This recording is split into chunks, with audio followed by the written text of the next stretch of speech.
Assalamualaikum warahmatullahi wabarakatuh. Salam budaya, salam rahayu, salam waras. Sedulur yang berbahagia, selamat bertemu kembali dengan saya Kang Jenggo di channel YouTube Tonatan TV. Kali ini kita akan mengupas kembali tentang pengaruh-pengaruh dari campa pada wilayah dakwah yang dilaksanakan oleh Kanjeng Sunan Ampel.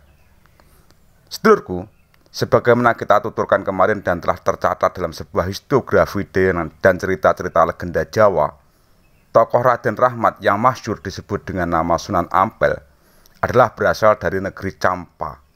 Sebab itu, jejak-jejak tradisi keagamaan Campa Muslim sampai saat ini terlihat pada tradisi keagamaan yang dijalankan oleh masyarakat Muslim tradisional di pesisir utara Jawa yang menjadi wilayah dakwah Sunan Ampel. Sebagaimana sudah disinggung di muka bahwa dalam tradisi keagamaannya, orang-orang Majapahit mengenal upacara peringatan terhadap orang mati yang disebut dengan serada, yakni upacara meruat arwah yang dilakukan 12 tahun setelah kematian seorang. Setelah kedatangan para penyebar Islam Campa yang dipelopori oleh Kanjeng Sunan Ampel, penduduk Majapahit mulai mengenal tradisi keagamaan kenduri dan memperingati kematian seorang pada hari ketiga, ke-7, ke-40, ke-100, dan ke-1000. Yang jelas-jelas merupakan tradisi keagamaan yang dibawa kaum muslim Campa. Sedulurku sekalian, sebelum dilanjut saya mohon dukungan panjenengan untuk memberikan subscribe bagi yang belum subscribe, dan jangan lupa like dan komennya. Dan juga bila video ini panjenengan anggap bermanfaat, silahkan bagikan kepada yang lain melalui akun media sosial yang panjenengan punyai.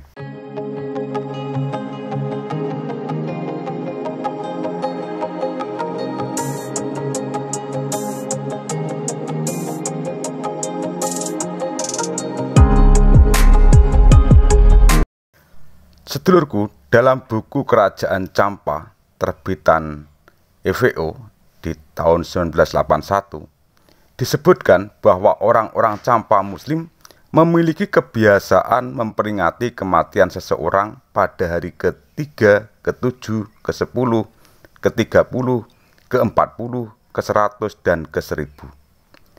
Orang-orang Campa juga punya kebiasaan untuk mentalkin orang mati, melakukan peringatan haul, membuat bubur Asyura pada perayaan hari Asyura, memeriahkan peringatan Maulid Nabi yang ternyata sampai saat ini dijalankan sebagai tradisi keagamaan oleh masyarakat Muslim di Jawa. S.Q. Fatimi dalam Islam Camps to Malaysia tahun 1963, mazhab orang-orang Islam di Campa beraliran Syiah. Namun, bagian terbesar orang-orang Islam Campa sudah kehilangan orientasi dan mengalami diskontinuitas sejarah sehingga tidak mengetahui lagi secara benar jika Islam yang mereka jalankan adalah Islam pengaruh Syiah, terutama Syiah Zaidiyah. Bertolak dari fakta sosiokultural religius pada masyarakat Jawa pasca Majapahit, Sunyoto dalam sejarah perjuangan Sunan Ampel, taktik dan strategi dakwah Islam di Jawa abad 14-15 menyimpulkan bahwa upacara peringatan orang mati pada hari ke-3, 7, ke-40, ke-100, dan ke-1000 termasuk tradisi haul talqin adalah tradisi khas Campa yang jelas-jelas terpengaruh paham Syiah Zaidiyah. Demikian juga dengan perayaan 1 dan 10 Suro. Dengan penanda bubur Suro, tradisi Rebo Wekasan atau Arba'ah akhir di bulan Safar, tradisi Nipsu Sa'ban, paham Wahdatul Wujud, larangan menyelenggarakan hajat, menikahkan keluarga, menghitankan anak, dan pindah rumah pada bulan Suro, pembacaan kasidah-kasidah yang memuji Nabi Muhammad SAW dan Ahlul Bait, siiran perpujian yang ditujukan kepada Ali bin Abi Thalib dan keturunannya, juga wirid-wirid yang diamalkan di kalangan Muslim tradisional Jawa adalah hasil pengaruh tradisi keagamaan Campa. Bahkan istilah kenduri pun jelas merujuk kepada pengaruh Syiah, karena istilah itu dipungut dari bahasa Persia kanduri, yakni upacara makan-makan di Persia untuk memperingati Fatimah Asyahra putri Nabi Muhammad SAW.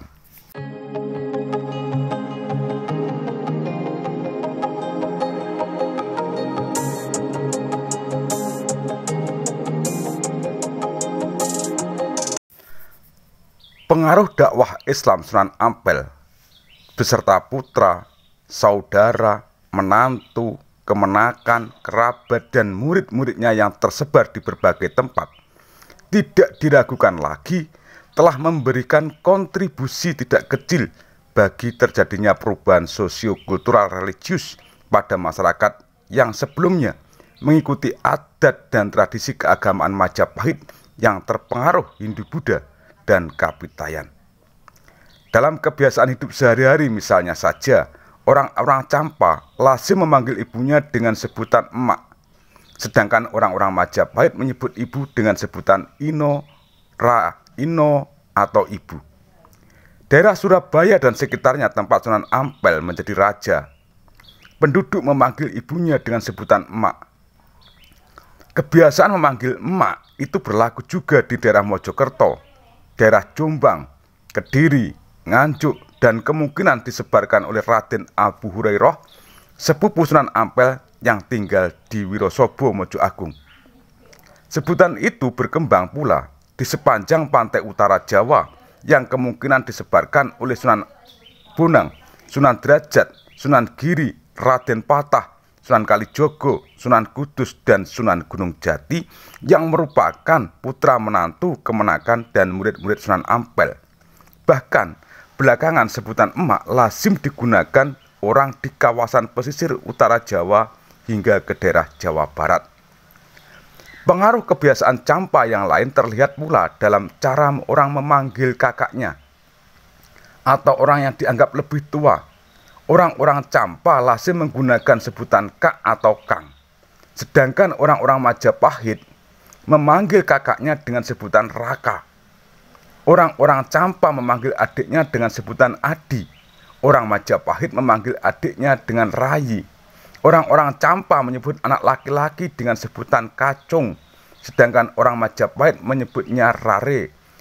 Dari satu sisi ini saja sudah kita ketahui seberapa jauh pengaruh tradisi keagamaan dan sistem sosial Campa Muslim terhadap perubahan sosio-kultural religius di wilayah Majapahit yang disebarkan selama era Wali Songo yang dimotori oleh Kanjeng Sunan Ampel. Sedulurku yang berbahagia, pengaruh Campa Muslim tampak juga mempengaruhi ranah kepercayaan masyarakat Jawa terhadap alam gaib dan tahayul. Menurut Sedyawati dalam sebuah catatan,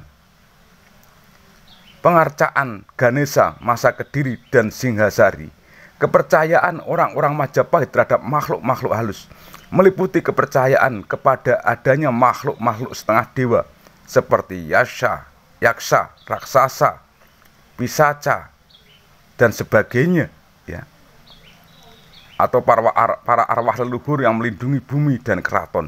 Sementara itu, orang-orang Campa mempercayai berbagai jenis makhluk halus seperti gendruwo, kolong, wewe, kuntilanak, pocong, tuyul, kalap, siluman, jin Islam, hantu penunggu pohon, arwah penasaran, dan berbagai takhayul yang dalam bahasa Kawi disebut gugon tuhon, yang bermakna sesuatu yang bersandar pada kicauan burung alias omong kosong. Orang-orang Campa juga percaya terhadap hitungan suara tokek, tabu mengambil padi di lumbung pada malam hari, menyebut harimau dengan sebutan eyang, ong, yang bermakna kakek, dan sebagainya. Dan fakta sejarah kemudian menunjuk bahwa kepercayaan Campa itulah yang kemudian menjadi arus utama dari sistem kepercayaan penduduk Muslim Jawa pasca Majapahit terhadap tahayul sampai saat ini. Islam yang berkembang di Jawa karena perjuangan dakwah Sunan Ampel dan para penyebar Islam pada abad ke-15 dan ke-16 adalah sistem yang unik. Sebab itu merupakan akulturasi dan asimilasi dari aspek budaya pra-Islam dengan Islam, baik melalui jalan sosial, jalan budaya, jalan politik, ekonomi, mistik, kultus, ritual, tradisi keagamaan, maupun konsep-konsep sufisme yang khas yang merefleksikan keagamaan tradisi muslim secara keseluruhan.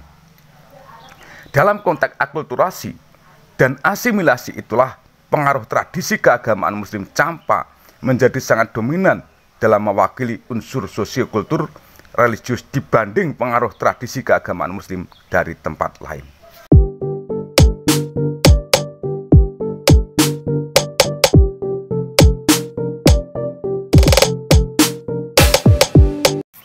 Menilik semacam ini, usaha dakwah Sunan Ampel lebih merupakan hasil formulasi kreatif dari tradisi intelektual dan spiritual yang paling dinamis dan kreatif dalam sejarah perkembangan Islam. Hasilnya, semangat dakwah yang terbentuk mampu mempertahankan anasir-anasir lama kapitayan di satu pihak dan melakukan penetrasi sosiokultur religius terhadap masyarakat Hindu-Buddha secara kreatif di pihak lain dengan memasukkan tradisi keagamaan muslim campa melalui pendekatan sufi yang dengan cepat diterima dan diserap oleh masyarakat Jawa. Sedulurku yang berbahagia, sekian dulu apa yang bisa saya kisahkan dan saya tuturkan tentang pengaruh-pengaruh campa pada dakwah Sunan Ampel.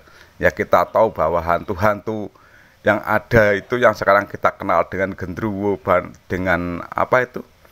Dengan tuyul, dengan kuntilanak atau sundel bolong, itu ternyata juga dari campa.